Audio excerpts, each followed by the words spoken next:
new cathedral is that hope, and how society moved to that, and what can I learn from this? It's an important symbolism there. Yeah, Coventry was a great beginning. I think I was lucky to be literally sent to Coventry.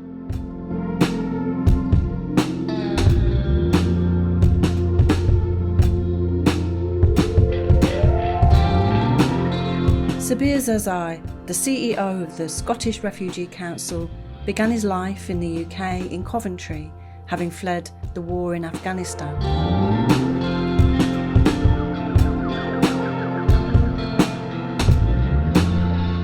This is Writer's Mosaic, What We Leave We Carry, the series that tells the true life stories of migration to the UK.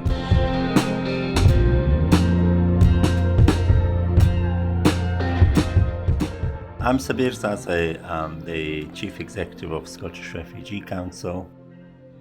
I was born in Afghanistan, and it was just before the Soviet invasion of Afghanistan. Life was normal. We were not affluent, but there was peace. When I started school, like everyone else, we were enjoying a peaceful life, looking forward to a future with my family. My granddad and my dad, they were in transport. They were not in professional jobs. The only thing you would get from my grandparents and parents was, you must study. It was like, it didn't mean anything to them because they'd not done it, but they were always, that you should seek knowledge. That's what their advice was all the time. We lived in an area where I think maybe we were working class, and then we had next door to us a magistrate, and then across another person who worked in a professional role. He was a judge or something, and then so all these people who were in professional jobs, they will come out in their suit and ties and nice jackets, heading to work and looking sharp. I didn't know what they were doing. I didn't know how they became who they were. But I just thought I want to be like them. But we would call them Mr. Magistrate or Mr. Judge or Mr. Whatever. I just wanted to be like them.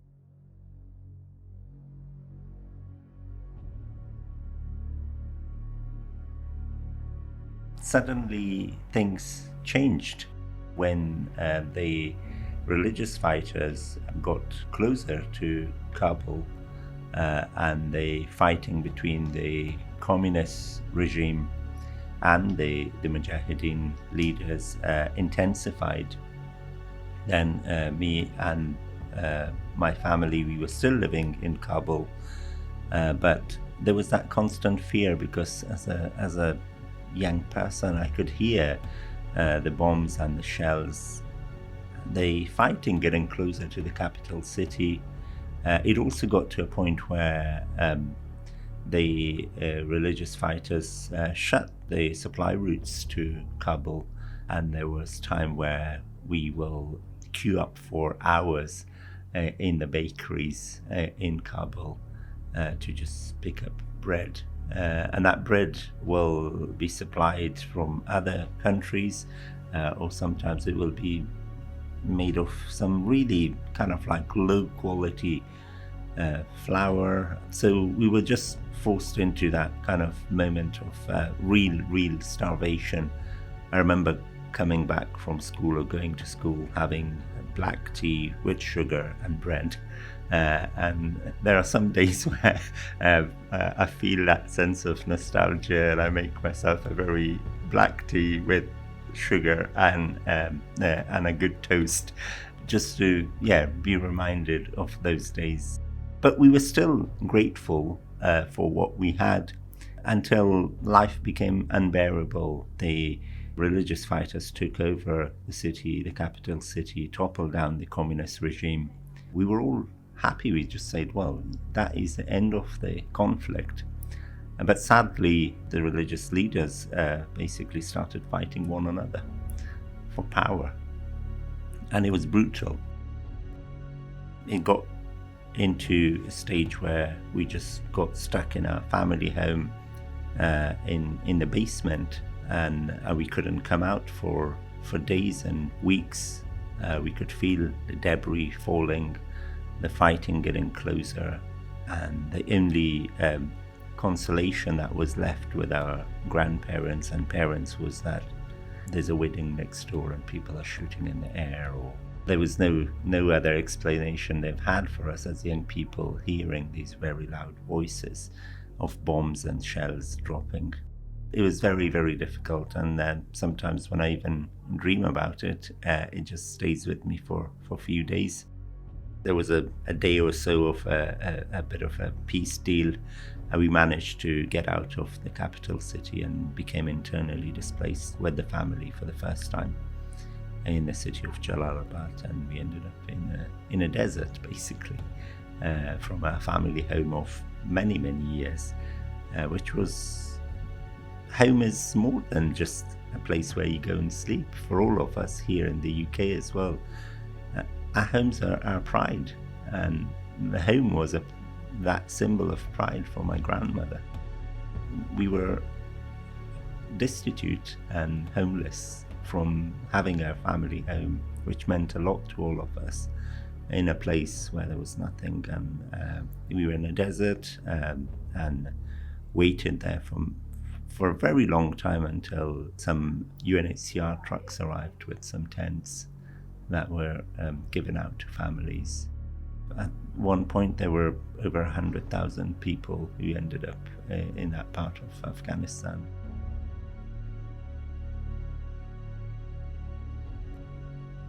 We were 3 or 4 years in the refugee camp. It was a bare desert. There was nothing.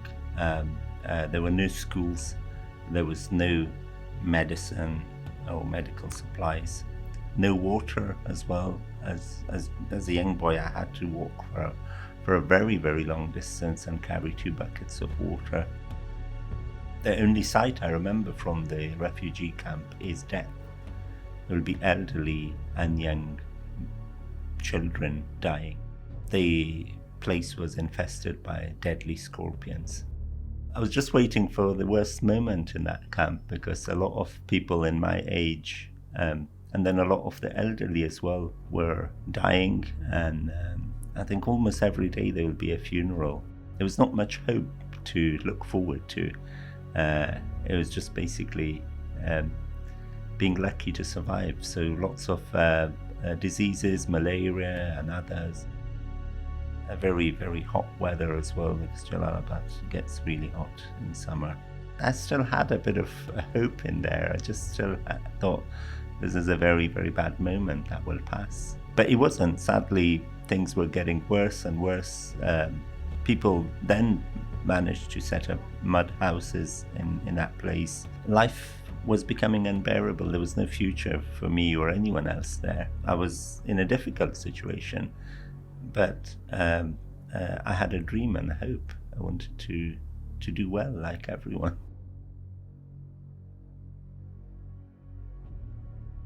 I wouldn't have done something like that myself, leaving my family behind. It was the most difficult parting in my life, because we were a family that was very close, but then we were brought even closer by the conflict. But life became unbearable for younger people under the previous Taliban regime, especially when the conflict was starting again between the regime and the international community.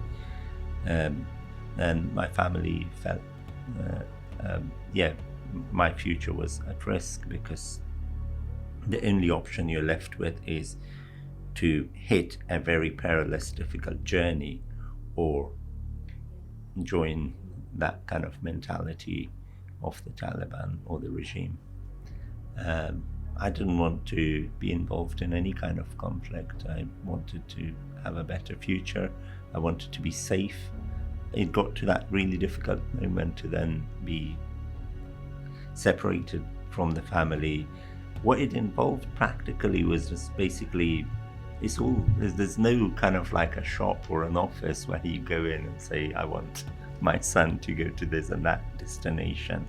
It's not like that.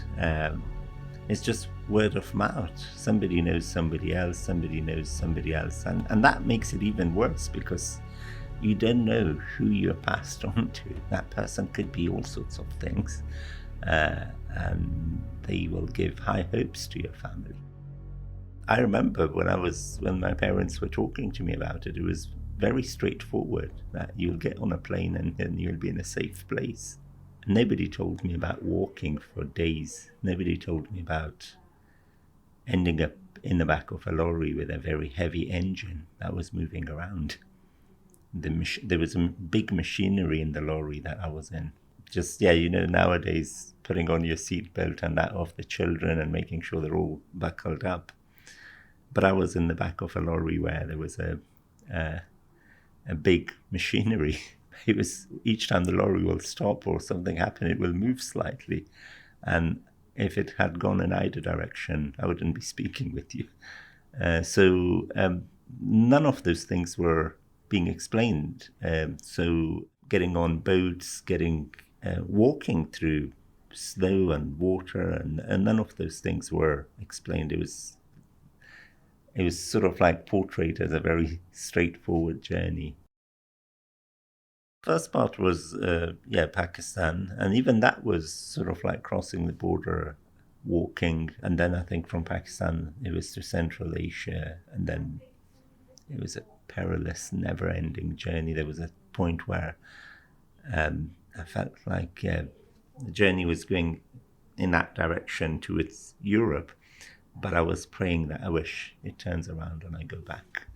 It was tough. Basically, you're in somebody else's control. You don't see what is outside. You don't have control over what you eat. And we had no shoes, and nobody's going to... if you can't go to the shops, how can you have shoes? And then the next thing is somebody says, we now need to get you out and get you to the next spot. And then there's nothing. It's a deadly, deadly journey. The people who will be involved, they will be just after making their own money and making the most out of each person. They just want to have the biggest part of whatever they're paid. I think I left in 98 and arrived in sort of like December 99 in the UK. So there is all sorts of, so you have to, in some places you have to work for months. You have to work in somebody's field or farm, or you have to do, so it's basically labor, trafficking, exploitation, all sorts of things being involved until you sort of like get to the final stage. I don't know what month in 98 I left, but I think it must have been a year-long journey. And I had no contact with the family at that time, none at all. For them, in some parts, they just thought maybe I just perished in that journey, and I didn't know what happened to them. It must have been the Channel, so we got in a lorry. I don't know, it must have been, somewhere in France or Belgium. I think it must have been Belgium because this lorry was driving for a very, very long time. And then it stopped, and then, we arrived. It was December 99 in Dover, and we were, marched out of the lorry by the police. It was a very grey, gloomy December day, and I think I saw the good and the bad on day one. So the first thing was basically the door opened and there was the police dog which barked at each one of us and got us out. And I don't know when we had eaten, so I was really starving.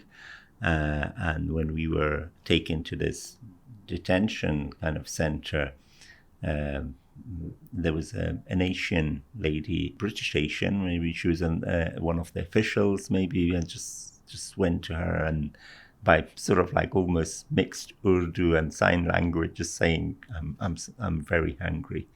She went out, and after a while she came back and she brought us fish and chips. his trays. It was my first ever fish and chips, and so that was the kindness. So it had the kind of like that kind of the kind people here as well. So that was my first image of Britain. It was a holding center where we were just, I think it must have been, I didn't know at that time what these things were, but we were kept there, so we couldn't go out. So we were detained. In a few days, we were then split into groups, and our group was dispersed to Coventry. And at that time, the asylum and immigration lawyers basically were looking for business. So they will somehow end up with a list of people that have arrived in their local area. And they will knock on doors, basically just saying, well, I will take your asylum claim and submit it for you. So we didn't know the process. So here you go, we're put in a house, and then someone knocks on the door. We look through, and it's a guy in a suit and a tie. And the group of us just run away from the house because we thought we were being deported. He comes again. We run away again. And then he puts a note under the door, through the door, and says, I'm a solicitor. I'm here to take your asylum claim, to submit it to the Home Office. The next time he knocks, we let him in. He became a friend. He told us about other areas around Coventry, Birmingham, and Warwick, and others, and so on. He's a lovely guy, a Sikh guy who was born and brought up in Coventry, and he became a lawyer, but a bit of a tour guide as well.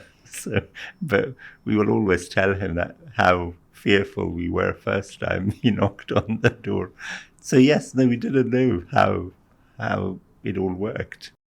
Even within that time, until we submitted our asylum claim, it'll have all sorts of information from within the community.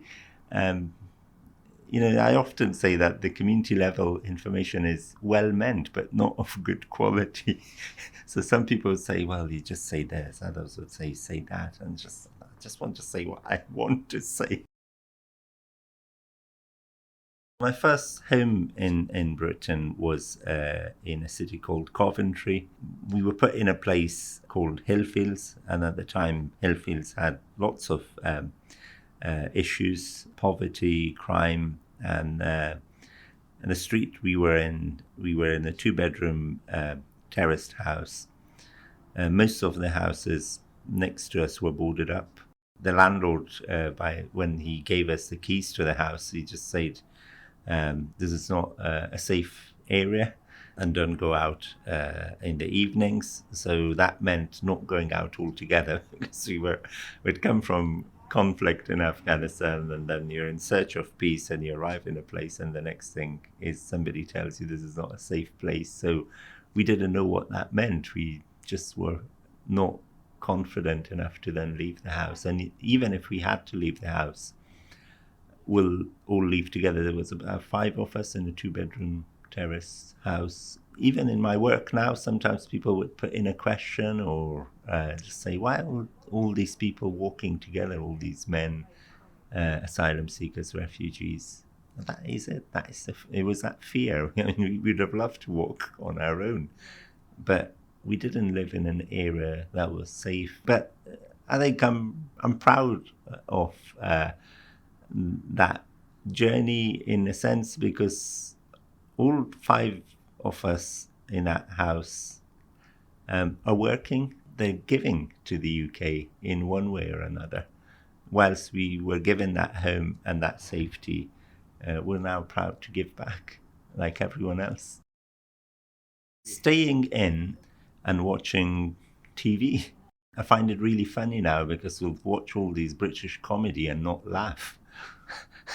So Fawlty Towers and Mrs. Bouquet and goodness me, others. And now I'm watching them with my kids. I'm thinking, oh goodness, that's why people were laughing in those comedy films. Watching the EastEnders, not knowing what was happening, but then sort of like almost familiarizing yourself with the characters. And maybe it helped for a moment, because we wanted to know what these people are saying.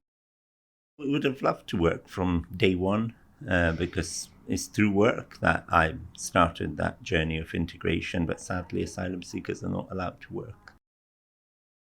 Coventry was a diverse place, but I think sadly sometimes racism can also come from different parts. So I felt it in work, I felt it in finding jobs as well. It's denying you your rights and denying you opportunities. I think that came, and sadly the asylum system as well. I think the foundations of it is based on othering people. I know I came from another place, I fled a conflict, but I so wanted to be part of the society sooner. But there weren't hook points for me to engage. There was this kind of like fear society had of us. And when we arrived soon after that was the general election, because we were not going out as much and just watching TV, and you could hear all these things then about yourself, about people like you, people coming over. Every time there will be reports about people arriving in the UK, numbers increasing, asylum seekers, refugees, and that will make it feel like we're a problem within this society. And I think when you see yourself as a problem within the society, then you feel like you're not welcomed, and that developing that sense of belonging does not kick in. After a long time, I don't know how long it took, but a couple of years, I was granted limited leave to remain, so it's only for 4 years, and but I could work and I could study. First of all, I saw the language as a huge barrier. I said, well, if I want to be part of this society, then I need to speak English, and I want to speak it very good. So that came as a target, and I wanted to focus on that. I went to college, started off with beginner ESOL, still got the certificates, and then I started volunteering within the community. There was an initiative in Coventry called the Peace House, but the Peace House also used a laundrette to give advice to refugees and second-hand clothing as well. So I'll go there now and then, and I got to know a very kind lady, Penny Walker, who was running that alongside 2 or 3 other volunteers. That gave me that kind of like opportunity to rebuild my confidence and that sense of belonging, and help the language as well improve, because ESOL alone was not enough to learn the language. And there was one day where, I don't know whether it was part of the Refugee Week or Refugee Festival, but there was an event held by this group, the Peace House, at Coventry University. It was a cultural awareness kind of like day. And I was asked to stand on a stall, sort of like promoting Afghanistan. And I was there, and then I saw all these young men and women going in and out of the university, into the library, taking books, bringing their bags. And I just thought, I wanted to do that. I went to university, and I had a meeting with one of their admission officers, and I said, I want to study at the university. And I said, well, what do you have? It's my first time to learn an English. Another really complex English language word was, they said, you don't have a prerequisite for the university.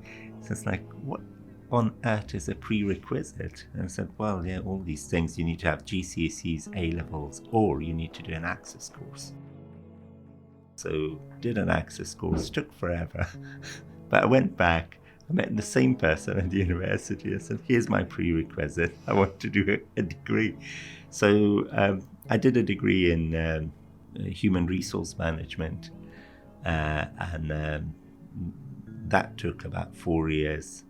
When we came to the end of the degree, one of the major employers, I don't want to mention them, came to the university to basically pick up these students as apprentice and to work with them.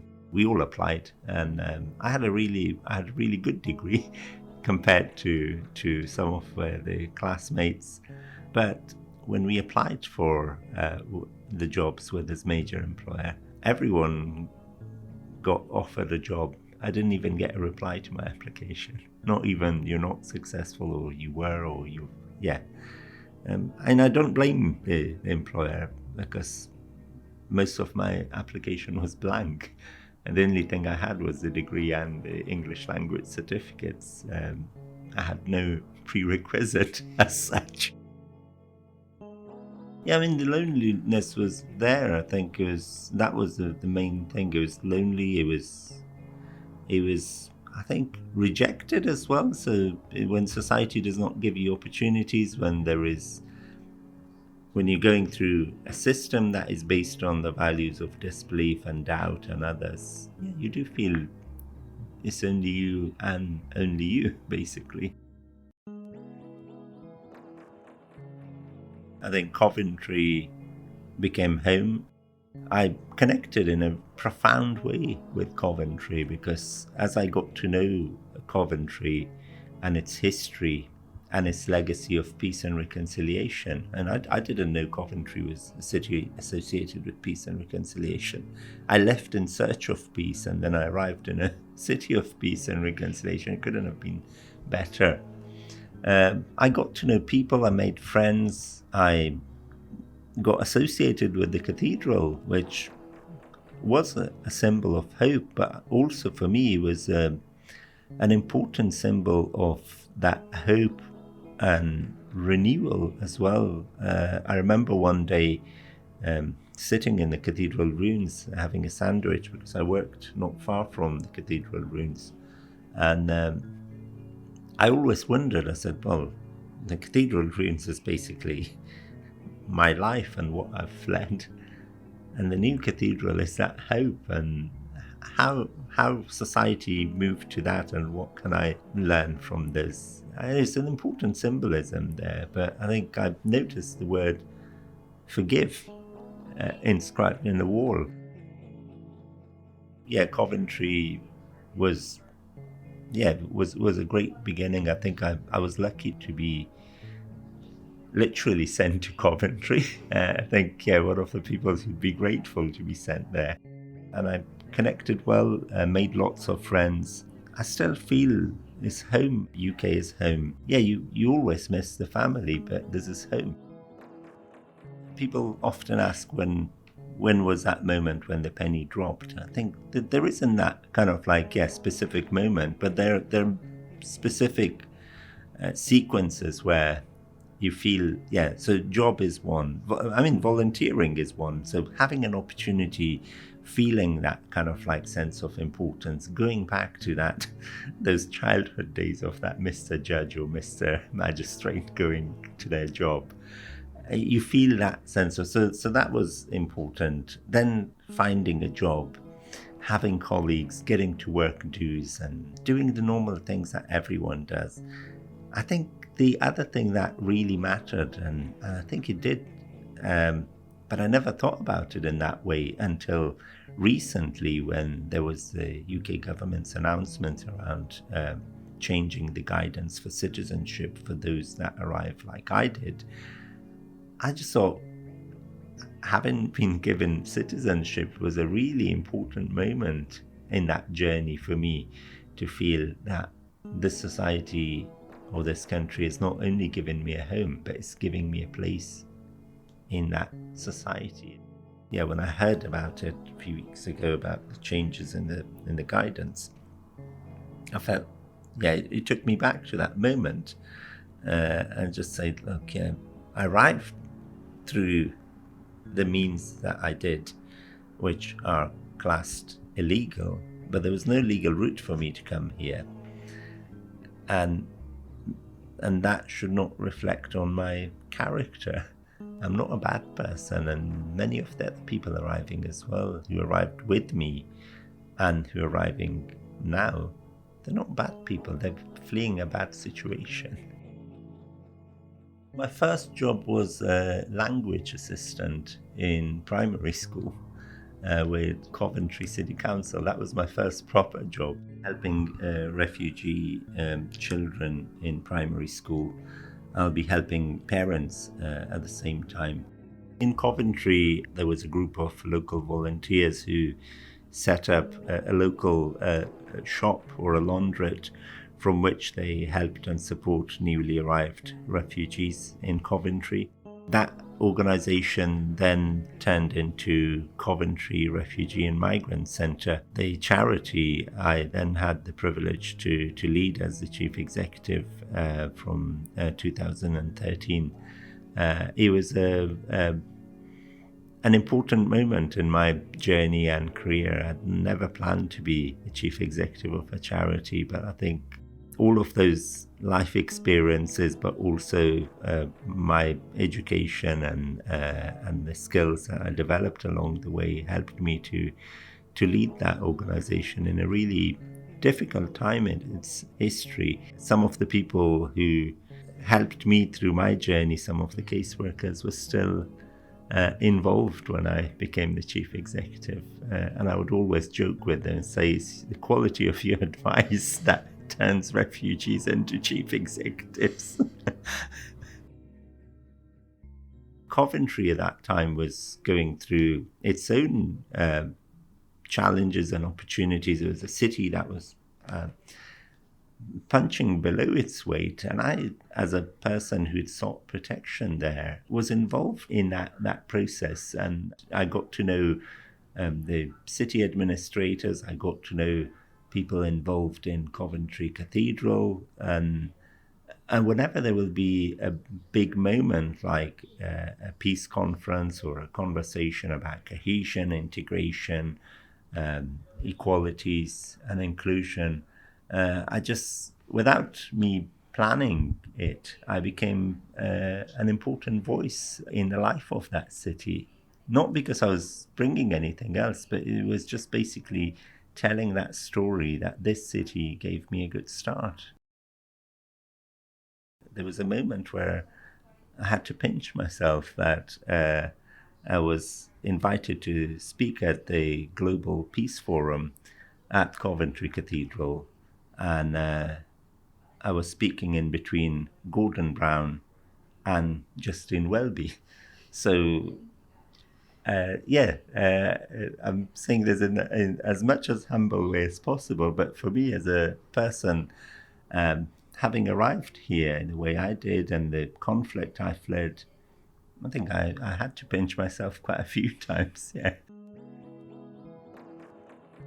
I met my wife in 2007 in Peshawar. My dad came to visit me in Coventry. It was such an important moment for my dad to come and see me and my life. I couldn't believe it when he was granted a visitor's visa, and he arrived in Birmingham and took him to Coventry. We had lots of really good time together, and it was maybe perhaps for the first time I've had that focus time with me and my dad. It was the day before he was going back, and it was a difficult moment. So he just said to me, look, I'm not easy about tomorrow. I don't know how tomorrow will work. He said he hates farewells, and farewells with me, because the last time it was very tough, and this will be really difficult for him to leave me behind. So I wanted to spare him that, and I looked into my bank account, and I had £750, and I checked the ticket to Pakistan, and the ticket was £750, and I booked it. In the morning I said to him, I'm coming with you. When we went back, he basically told the family the story and just said, yeah, he's working 24/7, he's studying as well, and then he spends some time in the library. There's nobody there, he doesn't know anyone. And when he was visiting me as well at that time, he was like, yeah, what is this life? And I said, well, this is how it is. And And he said, but you have no one. I said, what do you mean, Dad? He said, you don't have a wife. I said, yeah, but I've not got married. You can't just have a... He said, but you don't have a girlfriend too. I said, well, yeah, you say that is haram, so you don't have a girlfriend in Islam, you get married. So when we arrived in Pakistan, that's where the family ended up. When I fled to the UK, the family then crossed the border into Peshawar. When we arrived in Peshawar, again, he told the family about my lifestyle here, and then they were like, yeah, well, we want you to see if you want to get married. There's this girl, there's that girl, there's so-and-so's girl. But there's another girl who works for International Rescue Committee, and she works with refugee women, and she studied in Pakistan. She was quite young when their family fled Afghanistan. So, oh, well, that sounds interesting. So it doesn't work like that there, but I managed to see Jose, my wife, and she was doing the same thing I was doing in Coventry.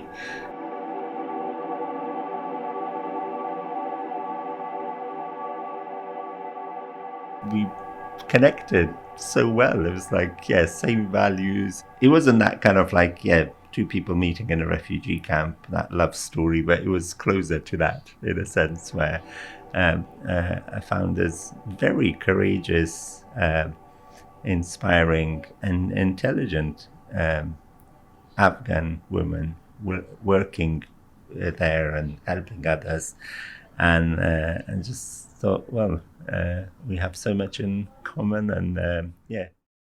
I say to her, this is how life is. The weather is grim. I don't have any kind of a lifestyle where I'm not affluent or rich or whatever. I have to work.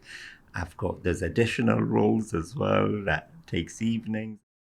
I think maybe that helped because I didn't just raise expectations in the wrong way. So I said, life is looking great from a distance, but it's basic. It's got its own challenges and opportunities. And we got married in 2008. She came over to Coventry, and she had her first job in a month of arriving in Coventry, working in Birmingham with women who were going through challenging times within their own families. So mainstream women and newly arrived as well. I called her a miracle of integration because it took me some years to find my first job, but for her to work in a month. She had to give up her job in Pakistan with International Rescue Committee to come to Coventry, and then when we moved to Scotland, she had to give up her job in Coventry. So I think I've run out of my life there in terms of asking her to leave another job. So Coventry was home. We had our own house there. I had 20 years worth of friends and that network and the support and respect of everyone there. I never thought about leaving Coventry and moving somewhere else until one day somebody told me about this job with Scottish Refugee Council. I always looked up to Scotland and its approach to refugees and integration. I think the challenging part was when I had that call to say, we're offering you the job. So I went back to my wife and said, well, here you go. It was the first time somebody offered me a job and I went quiet. I went to my wife and said, well, there's a change and I've been offered a job. And I think she was more excited than I was, because she was like, well, yeah, we do need that change, because in Coventry, I think it was a great place. But I think in terms of, like, I was one of the pioneers. So people will call on me at any moment, any time about any issues. So giving that space and time to family was a bit of a challenge, because I had to be available 24/7 in terms of advising. This could be somebody buying a house or a car or getting married. And my wife was, she was just joking, said, oh, are you now giving marriage advice?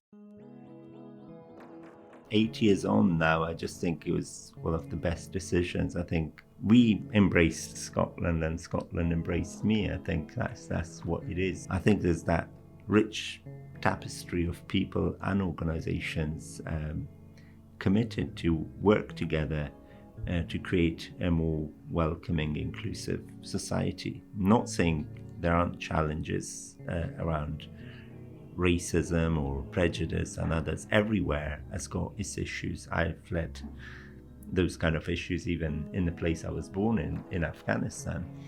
But similarly here as well. But I think in Scotland there is that warmth, and I know I always say to people the weather might not be good, but I think the people are warm.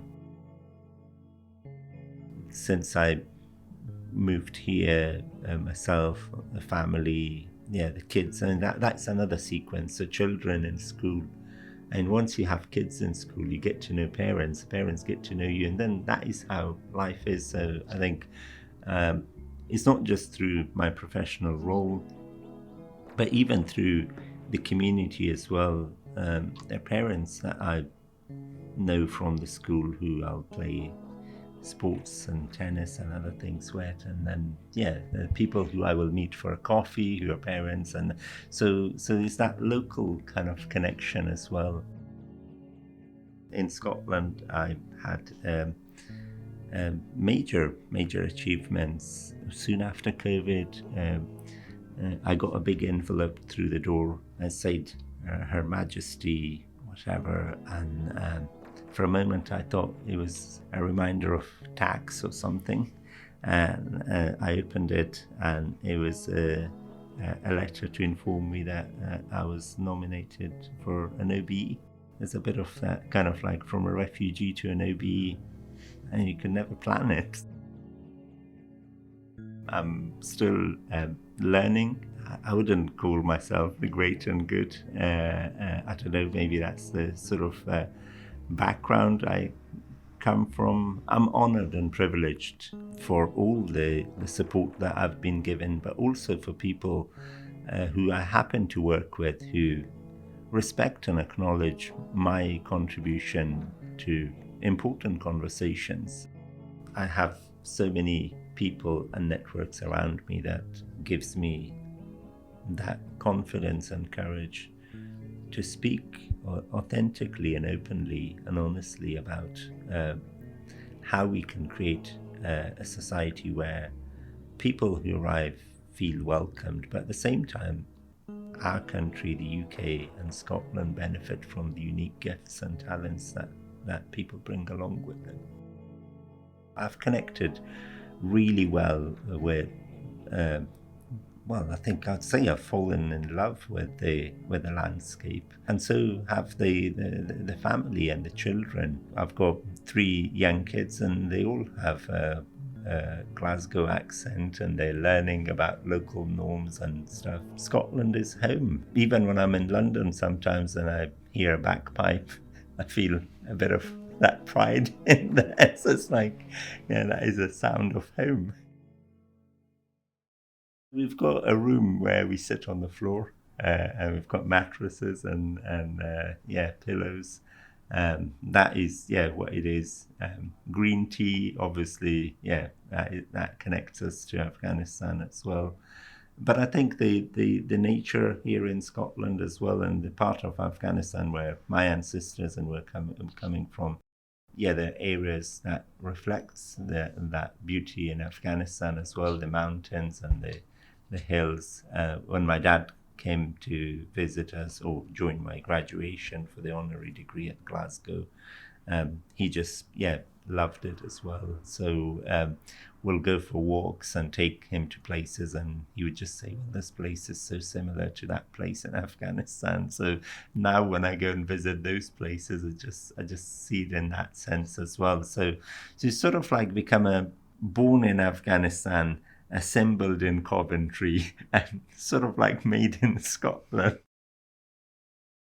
I think I've worked in a way in the UK that I've worked in a system. And I'm not suggesting that the system in the UK is perfect, but it's well regulated. And unless Afghanistan gets to that stage where the system is well regulated and there is humanity, human rights, justice, and opportunities, I don't think I can see my future there. And the biggest challenge, if I were to decide and say I want to move to Afghanistan tomorrow, I'll have to deny my two daughters will not be able to go to school. The current regime has put a ban on girls' education, on women's right to work, so my wife won't be able to work. So when you consider those, then you feel like, will that country be in a place that is safe and accessible in terms of rights and human rights during my lifetime? I'm a hopeful person, but I think sometimes you feel like it's not getting better. So I'm pleased to hear that things are calmer and it's peaceful, but I think in terms of rights and social justice and others, I think there's still a long way to go. We've gone backwards.